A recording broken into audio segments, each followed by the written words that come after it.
رب اشرح لي صدري ويسر لي أمري واحلل عقدة من لساني يفقهوا قولي ربی زدنی علما اللہم فقہنا فی الدین۔ السلام علیکم ورحمۃ اللہ وبرکاتہ۔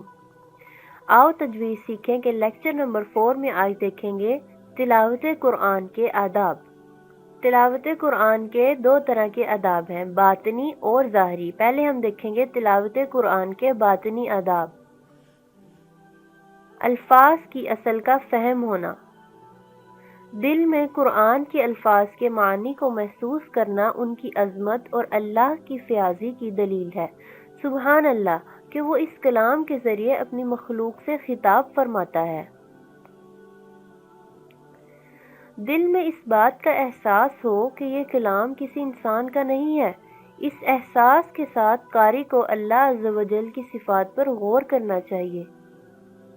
تمام غیر ضروری خیالات کو دل و دماغ سے نکال کر دل کی پوری وابستگی کے ساتھ قرآن پڑھنا۔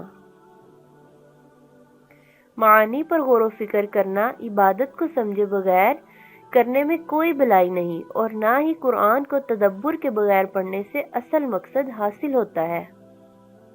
معانی کا فہم، مراد یہ ہے کہ قاری کا عمل اور رد عمل خلوص دل کے ساتھ ہر آیت کے مطابق ہو۔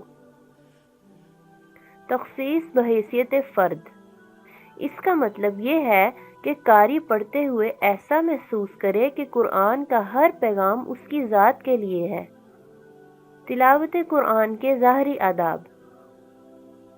تلاوت قرآن کے ظاہری آداب یہ ہیں: بدن، کپڑوں اور جگہ کا پاک ہونا، مسواک کا استعمال کرنا اور قبلہ رخ ہونا، استعاذہ اور بسم اللہ پڑھنا، سستی کی حالت میں نہ پڑھنا یعنی جب جمائیاں آ رہی ہوں،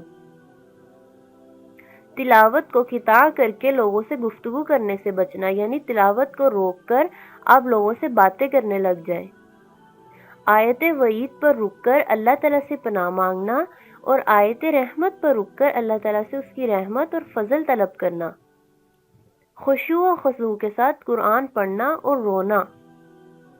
امام النووی رحمۃ اللہ علیہ فرماتے ہیں، قرآن پڑھتے ہوئے رونا ان لوگوں کی صفت ہے جو اللہ کو جانتے ہیں، یعنی وہ اللہ تعالیٰ کو اس کے نام اور صفات سے جانتے ہیں، اور یہی صالح لوگوں یعنی نیک لوگوں کا شعار یعنی طریقہ ہے۔ قرآن کی تلاوت یا بلند آواز سے کی جاتی ہے جس سے احکام تجوید صاف ظاہر ہوتے ہیں، یا پھر آہستہ جس سے پڑھنے والوں کو کم از کم اپنی آواز سنائی دے۔